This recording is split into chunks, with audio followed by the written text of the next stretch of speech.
Хөө янда. Чи машиныхаа гэрэл зэмлэлийг янзлсан уу? Үгүй. Нүдэн цагаан холынхоо ламптай л явж байгаа шүү дээ. Тэр мэрийг янзлахгүй бол хөө өвтөж болов шийдэх дэж байгаа. Гайгүй хөө. Ганц. Би яг ингэ зүгээр хийдвэл үзэхээр тэгээс өгнө өрчдөг. Би өглөө ажилтсан шүү дээ. Өө энэ 50-30 метр боодно шүү дээ. Юу вэ? Тэгэж явж болохгүй. Чи нэ хорд хэтрүүлсэнс ч юм уу жил дунджаар хідүүн мэддэг мэдхүү. Тэгэхээр мэдлэг байхгүй л.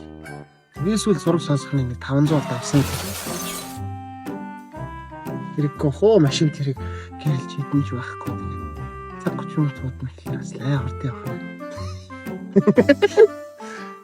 Тэг гэрэл мэлгээс хоёул сүд болохны замаа ахлаа. Дийлэгч жолооч нарын гаргадаг алдаа нь хурдаа хэтрүүлэх. Бас мөн дээрээс нь техникийн бүрэн бус байдалтай хөдөлгөөнд оролцох.